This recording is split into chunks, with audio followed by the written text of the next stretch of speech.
Welcome back दोस्तों। तो हम कंटिन्यू करने वाले हैं हमारे क्वार्टरली रिजल्ट्स एनालिसिस सीरीज के साथ, और इस वीडियो में हम बात करने वाले हैं Q1 FY25 numbers for cash logistics companies, जो बेसिकली एटीएम सर्विसेज वगैरह प्रोवाइड करती है। अब इन कंपनीज का जो बिजनेस है वो डिपेंडेंट है बैंकिंग सेक्टर की ग्रोथ पे। तो इफ यू बिलीव कि हमारे देश का जो बैंकिंग सेक्टर है वो अच्छा करेगा going forward, then you should look at how this companies are performing. अब there was a lot of concern जब 2016 के एंड में there was a demonetisation that happen, we withdrew the 500 and 1000 rupee notes, then UPI was launch. तो there was concern कि भाई इनका business hamper हो जाएगा, we will be moving towards cashless economy और rather less cash economy. But if you look at this chart, you will observe after demonetization, since we withdrew these currency notes, there was a small dip in the currency in circulation. But later on, it has picked up dramatically, and since 2017 till now, the currency circulation has grown around 2.7 times. जहाँ पे 13.35 लाख करोड़ के आसपास currency in circulation था इन 2017, now it is around 35 lakh crores. It has grown at a CAGR of 15%, maybe better than Nifty. So so cash is a very prominent payment mode, right? I mean, in cities we obviously do digital payments, but India is a huge country, right? I mean, we need all those payment modes. We are growing at a 6 to 7% annually. So cash is going to be a dominant mode of transaction, and it is reflected in these numbers. तो इन companies के business को अब शुरू करते हैं और शुरुआत करेंगे सीएमएस इन्फो सिस्टम्स के।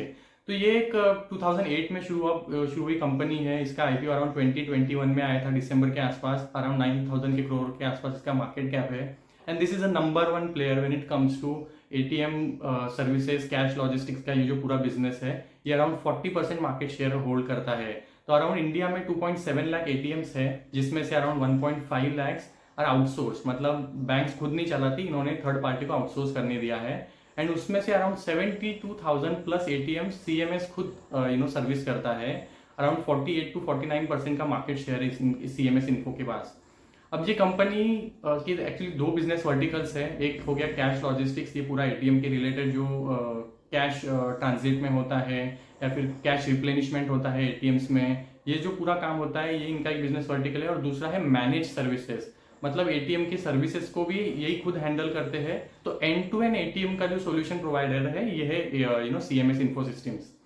तो अगर हम थोड़ा आगे बढ़े और इनके कंट्रीब्यूशन रेवेन्यू के बारे में बात करें कि कहाँ से कितना आता है, तो इनका जो पूरा रेवेन्यू पाए है उसमें से 60% इनका रेवेन्यू आता है ये एटीएम के रिलेटेड जो पूरा कैश मैनेजमेंट है यहाँ से आता है। एंड जो manage services and technology solutions है वहाँ से अराउंड 40% का इनको रेवेन्यू आता है। अब इनका जो बेटर मार्जिन या फिर हाई मार्जिन बिजनेस है वो है इनका लेगेसी बिजनेस, जो है ये एटीएम कैश मैनेजमेंट वाला। और ये जो नया इन्होंने इंट्रोड्यूस किया अराउंड 3-4 ईयर्स बैक, इन्होंने मैनेज सर्विसेज बिजनेस को शुरू किया है, अभी स्केल अप किया है, and it is contributing around 40%। तो ये अराउंड थोड़ा सा रिलेटिवली लेस मार्जिन है, but it is a very high growth segment for the company. अब कंपनी शुरुआत हुई थी as a pure play cash management, जो ये एटीएम में कैश रिप्लेनिशमेंट करना, कैश इन ट्रांजिट, ये सब सर्विसेज देना, इसमें सीएमएस की शुरुआत हुई थी। बट धीरे धीरे इन्होंने अपने सेगमेंट्स को डाइवर्सिफाई किया है, और इसकी जरूरत इसलिए आई because there is increase competition in this space. Recently few players have got listed, if you observe Radiant करके है, we are going to talk about numbers for this companies. Radiant है, एजीएस है, देन एसआईएस का भी एक business segment है, cash management ATM operations, और इसके अलावा अनलिस्टेड प्लेयर्स भी है, चेकमेट वगैरह। तो there is a lot of competition in this space that has evolve over the period, and CMS observe कि you can't just grow on the back of this segment, you will have to explore and you will have to evolve with time। तो इन्होंने क्या किया है, अपने इनके पास large clientele है obviously, जो सारे कंट्री के बड़े प्लेयर्स है, एसबीआई हो गया, एचडीएफसी हो गया, एक्सिस, आईसीआई, इन सबको केटर करते हैं ऑब्वियसली, सब मार्केट लीडर। तो इन सबको केटर तो करते हैं, बट इन्होंने धीरे धीरे अपने जो ऑफरिंग्स है इन बैंक्स को, इनको बढ़ाया है। तो अभी अगर Q1 नंबर्स की बात करें तो इनका जो क्वार्टर Q1 FY25 में नंबर आया था, रेवेन्यू आया था अराउंड 600 करोड़ का, जिसमें 17% की ग्रोथ आई थी। इनका जो एबिट था अराउंड 164 करोड़ के आसपास आया था, जिसमें अराउंड 8% की ग्रोथ थी। And then PAT came around 99 crore, जिसमें भी 13% की ग्रोथ थी। तो इनके नंबर्स डिसेंट है। अब Q1 क्या होता है जनरली, इन कंपनीज के लिए थोड़ा वीक होता है, and obviously there were elections, there was a heat wave, तो ये सब तो एक है ही रीजनिंग को जो इम्पैक्ट किया था Q1 नंबर्स पे। बट इनके नंबर्स डिसेंट है, it is a market leader है, and on that large bet is still growing at a decent pace, 17% is not that bad. इनके जो मार्जिन है they are world class, around 27-28 के आसपास इनके एबिटा मार्जिन रहते हैं, और पैट मार्जिन भी अराउंड 17-18% के आसपास होते हैं। तो इस क्वार्टर में अराउंड 18% एबिटा मार्जिन था एंड 16.5% इनका पैट मार्जिन था। तो numbers are good, they are decent. अब अगर सेगमेंट की बात करें तो सेगमेंट इनके कैसे ग्रो हुए थे, तो इनका जो फर्स्ट सेगमेंट है, जो कैश लॉजिस्टिक्स का जो सेगमेंट है, जो बड़ा है, 60% रेवेन्यू आता है इसमें से, ये इसका रेवेन्यू आया था अराउंड 387 करोड़, ये 10% से ग्रो हुआ था। ये इसमें थोड़ा स्पीड कम है ग्रोथ का, but this is high margin business, मैंने जैसे बोला एबिटा मार्जिन अराउंड 25% है। और इसमें अपडेट ये है कि इन्होंने अपने जो टच पॉइंट्स है इस क्वार्टर में, they have grown from around 1,26,000 crore, 1,26,000 to 1,40,000। तो इन्होंने अपने टच पॉइंट्स को बढ़ाया है इस क्वार्टर में। अब जो दूसरा सेगमेंट है मैनेज सर्विसेज, जिसमें ये एटीएम सर्विसेज वगैरह देते हैं, रिमोट मॉनिटरिंग ऑफ एटीएम्स हो गया, या फिर पीरियोडिक रिकंसिलेशन होता है कि कितना भाई तुमने कैश एटीएम्स में डाला, कितना लोगों ने विड्रॉ किया, फिर जो डेली बैलेंस है सब रिकॉन प्रोसेस होता है, रिकंसिलेशन बोलते हैं उसको, ये सब भी सर्विसेज देते हैं। तो ये मैनेज सर्विसेज वाला जो पाई है that grew in this quarter by 30%। ये एक रैपिड ग्रोइंग सेगमेंट है फॉर द कंपनी। 239 करोड़ के आसपास का रेवेन्यू आया था, एंड इसका जो पैट एबिटा मार्जिन रहा था वो अराउंड 18% था। तो it's relatively low margin EBITDA margin, but it is high growing segment for the company. अब इस कंपनी के लिए ग्रोथ ड्राइवर्स क्या है, तो इस कंपनी का अगर हम बात करें, जो फोकस है, कंपनी का कहना है कि there are going to be around 1 lakh ATM that are going to be outsourced. 80,000 इसमें से PSU ATMs रहेंगे, एंड देन जो प्राइवेट बैंक है उनके ATMs रहेंगे अराउंड 20,000। तो ये जब आउटसोर्स होंगे during next couple of years, तो it sees opportunity for its cash logistic business to grow. In addition, as I said, they are adding touch points for cash, pickup हो गया, या फिर replenishment in ATMs, ये सब services के लिए अपने टच पॉइंट्स ऐड कर रहे हैं। इसके अलावा they are as I said, for them CMS Infosystem from FY21 to FY24 focus was on ATM services। मतलब ATMs में अपने ATM मशीन्स लगाना, देन उनको सर्विस प्रोवाइड करना, ये उनका फोकस था primarily till 2024। But now CMS sees itself as a technology solution partner for banking। मतलब they are now not just looking at cash logistics player for as itself, but it looks as a technology partner।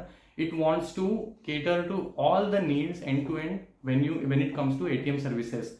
तो ये ATMs में अगर if you notice earlier there used to be a watchman who used to look after the ATM, but now they have introduced AI based cameras. तो जो अभी ATMs में cameras होते हैं they are AI enabled, so they track the movement what is happening in the ATM, and if they observe anything which is not obvious then they trigger। तो IoT मतलब Internet of Things, it is related interlinked with the devices। If it observe anything unnatural or unobvious, it detects and sends commands to the on premise जो control system होता है। तो ये सब होता है थ्रू AI टेक्नोलॉजी। तो इन्होंने अपना प्लेटफॉर्म बनाया है। इवन ड्यूरिंग दिस क्वार्टर इनको ऑर्डर मिला है अराउंड 200 करोड़ का फ्रॉम अ लार्ज बैंक। अभी इन्होंने नाम नहीं बोला किसका बैंक से इनको ऑर्डर मिला है, but this quarter they have got 200 crore order to transform the entire ATM network for that 3,000 branch network जो बैंक है। तो 3,000 ATM branches का इनको ऑर्डर मिला है ट्रांसफॉर्म करने के लिए over next couple of quarters, and they are going to execute during this year itself. अगर इनके ऑर्डर बुक की बात करें तो इनके लास्ट ईयर के जो ऑर्डर बुक है अराउंड 1950 करोड़ के आसपास का ऑर्डर बुक है, and this quarter they have got 200 crore का ऑर्डर बुक। तो they are going to execute all this in this quarter. अब इसके अलावा इनका जो और ग्रोथ आएगा, इनका जो मतलब ग्रोथ ड्राइवर है वो है they are looking for opportunities if available in AIoT, या फिर जो fintech players if they are available which can give them the capability to provide newer services to the banking partners. तो they are looking for those inorganic opportunities as well. तो company ने पिछले 12-13 years में around 7 to 8 acquisitions किए छोटे मोटे, but इनका हमेशा फोकस रहता है कि to build the capability in house. तो इन्होंने जो अपनी AIoT की जो पूरी कैपेबिलिटी है इन हाउस इंक्यूबेट करके डेवलप की है, एंड देन ये एज अ प्रोडक्ट ये अपने बैंकिंग पार्टनर्स को बेचते हैं। तो तो ये इनका जो रिमोट मॉनिटरिंग वाला सेगमेंट है इसमें काफ़ी मैनेजमेंट बुलिश है। दे से इनका अगर हम गाइडेंस की बात करें तो इनका जो गाइडेंस था फॉर FY25 रेवेन्यू था अराउंड 2500 to 2700 करोड़ के आसपास का, and they are in quite in line to achieve that. इनका FY24 में ही रेवेन्यू अराउंड 2300 करोड़ के आसपास था, and 2700 as they it was the upper range of that guidance, they are about to achieve that as well. तो management is confident. अगर आप FY27 के guidance की बात करें तो मैनेजमेंट इज एस्पिरेशनली सेइंग कि we will reach around 3500 to 3700 crore revenue by FY27। और जब ये FY27 में ये रेवेन्यू पे ये पहुंचेंगे तो इनका जो बिजनेस मिक्स होगा ये कैसे होगा, जैसे करंटली अभी कैश लॉजिस्टिक्स वाला बिजनेस है वो अराउंड 60% कॉन्ट्रीब्यूट करता है, but that again going forward will reduce to around 50%। And then other जो सब सर्विसेज है, मैनेज सर्विसेज है, या फिर ये रिमोट मॉनिटरिंग वाला सोल्यूशन है इनका which is growing at very high space and already 100 crore business, that then AIoT and जो अदर सर्विसेज है that will be around 50%, 45 to 50%, ऐसा मैनेजमेंट का कहना है। तो they are lot more focused on this tech platform building and tech solution provide करना to banking partners. तो यही इनका फोकस रहा है हमेशा से। अब मैं कुछ बात करना चाहता हूँ इनके मैनेजमेंट के बारे में विच इज़ वेरी इंटरेस्टिंग। तो इस कंपनी में हुआ क्या था, 2015 में बैरिंग पी करके एक पी फंड है, उनका एक सब फंड है साइन इन्वेस्टमेंट। तो इन्होंने इन्वेस्ट किया था इस कंपनी में, CMS इन्फो में, अराउंड 60% के आसपास उनकी होल्डिंग थी। अब ये जो पी इन्वेस्टर है that has exited completely recently, अब around I think last year दिसंबर या जनवरी of this year itself they have completely exited. अब ड्यूरिंग दिस पीरियड जो इनके CEO है या फिर डायरेक्टर है Rajiv Kaul, who is with the company since 30 years, exceptional background, he is MBA from XLRI, top notch institution. He has increased his stake in the company from 2.6% to 6%. So management is very confident about their business. They have skin in the game, obviously they have increased their share in the company, and which is reflected from the numbers, right? And इनका कहना है कि from here also we'll be growing very rapidly, जो ये manage services वाला business है उसको grow करेंगे, and they are quite hopeful. तो इन्होंने अपने स्टेक्स को भी बढ़ाया है through ESOP routes, and if you look at their shareholding entire pattern, DIs and FIs have also bought significantly in them. I mean 30% FI DIs hold करते हैं, which shows so much trust is there of these DIs, FIs, institutional players in the capability of the management. तो इनका management काफी strong है, and if you just listen to them or go through the con call transcripts, you will also definitely like what their vision is for the company. तो ये होगा CMS के लिए, numbers काफी स्ट्रॉन्ग है, it's outstanding player when it comes to performance in the cash logistics business, and ये as I said global इनका जो EBITDA मार्जिन है, पैट है, they are absolutely at a global standard, and obviously best in the industry in India as well. तो ये मुझे काफ़ी अच्छी लगती कंपनी, काफ़ी स्टेबल ग्रोइंग कंपनी है, and obviously they are debt free, and they don't I mean have any short term or long term borrowings as well. So it's overall it's a very good company. अब थोड़ा आगे बढ़ते हैं, जो radiant cash management है, अब ये company थोड़ी रिसेंट, इसका IPO आया था अराउंड दिसंबर 2022 में आया था, बट कंपनी इज ओल्ड, 2005 में इसकी शुरुआत हुई थी। अब all the competitors what I'm going to discuss from here on, they are not performing that well. तो अभी शुरुआत करेंगे रेडियंट से। तो इसका जो Q1 में नंबर आया था 99 करोड़ के आसपास का रेवेन्यू था, इसका EBITDA आया था अराउंड 17% का, और पैट आया था 11 करोड़ का। तो इनके नंबर्स में ना रेवेन्यू में ग्रोथ है, और EBITDA मार्जिन्स और पैट और EBITDA है वो भी अराउंड डिक्लाइनिंग था। तो नंबर्स मुझे कुछ ठीक नहीं लगे थे, and this is not the story for just this quarter. If you look at the trend, इनके रेवेन्यू में पिछले कुछ क्वार्टर से ग्रोथ ही नहीं है since they have come with an IPO। They had said कि they will acquire through the proceeds of IPO, they will acquire new vans, जो कैश डिस्ट्रीब्यूट करने के लिए ATMs में लगता है, तो they will acquire new vans, they अपने टच पॉइंट्स को बढ़ाएंगे, and management and company is doing that, but I don't see that reflecting in the numbers, right? I mean whatever you are doing at the end of the day it should reflect in your numbers, right? But I don't see anything of that sort. इनके numbers आप देखेंगे, revenues are absolutely flat over the last few quarters. अब इन्होंने एक S money करके एक fintech player है जिसको एक्वायर किया था। इनका ऑब्जेक्टिव है through this acquisition they will provide the banking services to remote rural areas, जो ठीक है, मतलब you can do that through that, but how much you are able to generate, तो नंबर्स में कितना ये रिफ्लेक्ट होता है, will have to observe that in the future quarters. इसके अलावा कंपनी ने एक इंटरेस्टिंग स्पेस में वेंचर किया था, तो इन्होंने एंट्री लिया था इन दी डीबीजे, तो diamond bullion and jewellery space का लॉजिस्टिक्स भी हैंडल करना चाहते हैं। That's a small segment that company started and it is already on the part to break even, ऐसा मैनेजमेंट का कहना है। तो will have to see. And even I didn't talk about this in while I was talking about CMS info, but CMS is also looking at other opportunity, like if we can develop that capability to do business for DBJ, diamond हो गया या फिर Boolean jewellery, इनके अगर हम distribution की भी अगर हम सेगमेंट में उतरे तो CMS is also looking for that opportunity. It is trying to build the capability in house. अगर उनको नहीं मिलता है तो they are going to go inorganic route and कोई उस सेगमेंट से किसी प्लेयर को एक्वायर करेंगे। And also they are looking at debt, जो बैंक्स अपना डेट लोन प्रोवाइड करती है, बट जो बाद में कलेक्शन पीरियड, जो कलेक्शन सिस्टम होता है, तो CMS is also developing system to increase the efficiencies of banks to perform the debt collection. तो ये सब अलग चीजें हैं जो CMS भी कर रही है। तो again coming back to Radiant, तो रेडियंट ने इस सेगमेंट में एंटर किया था। This is going to be profitable, ऐसे कंपनी का कहना है। It's not and it's a very small segment for them, but will have to track ये आगे जाके कैसा होता है। इफ यू सी, ये अराउंड 26-27 के PE पे लिस्ट हुआ था, and since then it has not performed well in terms of number and has come down. So since numbers are not good, it's obviously reflecting in the stock performance. अब थोड़ा आगे बढ़ते हैं। SRS करके एक player है, it's again very old player in this segment, but इस company का मतलब मेन जो बिजनेस है वो है सिक्योरिटी सर्विसेज प्रोवाइड करना, फैसिलिटी मैनेजमेंट करना। एंड इनका जो कैश लॉजिस्टिक्स वाला जो पूरा ATM सर्विसेज का बिजनेस है, that is hardly 5%।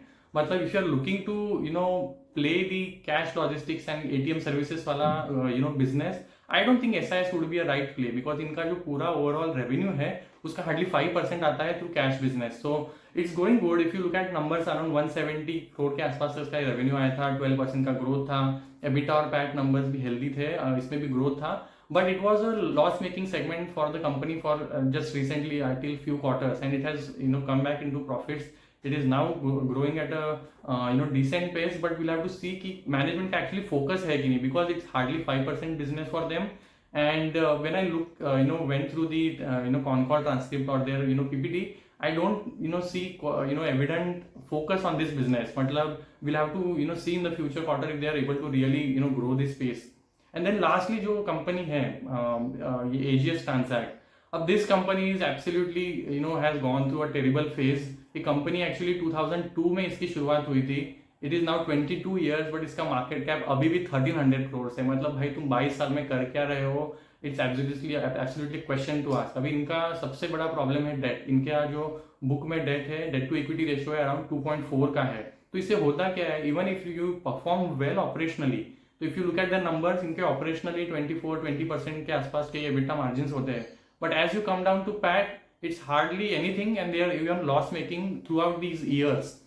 So unless they solve this problem of debt, it's nowhere going to go, right? I mean इनके बिजनेस में भी अगेन रेवेन्यूज में कोई ग्रोथ नहीं है। एंड जब मैनेजमेंट से पूछा गया कि भाई तुम्हारे रेवेन्यूज ग्रो क्यों नहीं हो रहे, तो मैनेजमेंट गिव एन एक्सप्लेनेशन कि हम हमारे प्रोडक्ट जो सर्विसेज थे, तो इनके प्रोडक्ट सर्विसेज थे, मतलब प्रोडक्ट बिजनेस था, प्रोडक्ट सेगमेंट था, एंड देन सर्विसेज था। तो नया दो दे आर सेइंग कि हम जो हमारा ये POS मशीन्स का प्रोडक्ट सर्विसेज प्रोडक्ट वाला जो बिजनेस सेगमेंट था, हम उसको क्लोज कर रहे हैं। तो क्योंकि अब वो क्लोज हो गया है, वहां से जो रेवेन्यू आता था वो बंद हो गया है। Now we are just focusing on services. तो ये जो मैनेजमेंट का हमेशा से SIS हो गया या फिर this, I don't see a focus where they are heading. तो ये सबसे बड़ा कंसर्न है कि what their direction is. They are now closing one part of business and now going to focus on this services business. They are hopeful as well. Recently few good news came, like SBI से इनको अच्छा order मिला, around 1300 crore के आसपास का इनको order मिला for managing the ATMs for SBI. Last year मिला था, and they are executing this through this year. So which is positive. They also are bringing some technology from Europe-based GMV. I think just news came just couple of days ago. तो GMV के साथ ये लोग अपना कुछ नया technology ला रहे हैं for ATM services. तो we'll have to see कि ये जो टर्न अराउंड हो रहा है, आई मीन ऑपरेशनली अगर कंपनी अच्छा कर रहा है, EBITDA margins are good, and management ने क्या किया है, मैनेजमेंट ने कंपनी में अपना कैपिटल इन्फ्यूजन किया है। ऑल्सो जो स्क्रीनर चलाता है Mittal analytics, they have also put capital in this company. तो अगर ये अपने कैपिटल को इन्फ्यूज करके अगर डेट को कम कर पाते हैं, अपने इंटरेस्ट का जो आउटगो है उसको अगर कम कर पाते हैं, तो they it can actually turn out to be a turnaround company. तो विल हैव टू सी कि एक्चुअली ये होता है कि नहीं, क्योंकि अभी 24 ईयर का इनका हिस्ट्री है, 22 ईयर्स का, एंड जैसा इनका पास्ट ट्रैक रिकॉर्ड है, आई एम क्वाइट हेजिटेंट कि ये कैसे अचीव कर पाते हैं, एग्जीक्यूट कर पाते कि नहीं। आप न्यूज में आके कुछ कर सकते हो आप, but finally if it results in the your numbers, will have to track that. तो 4 प्लेयर्स हैं, but CMS stands out and it's absolutely different league when it compares to other players. Radiant हो गया, या फिर SIS हो गया, या फिर AGS ट्रांजैक्ट हो गया।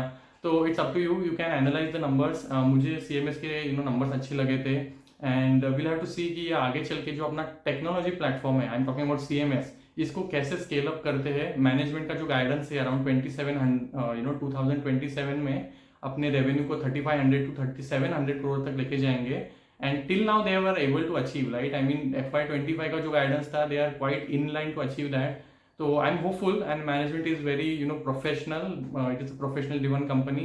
तो विल सी कि ये अपने FY27 के गाइडेंस को मीट कर पाती है कि नहीं, और ये कुछ उसके लिए क्या स्टेप्स लेती है। तो यही तक रखेंगे। This is absolutely a pure play on अगर बैंकिंग सेक्टर में ग्रोथ होता है, तो if you are interested, you maybe also you want to track these companies। तो यही तक रखते हैं। Let me know if you like the video। See you in the next video। Thank you।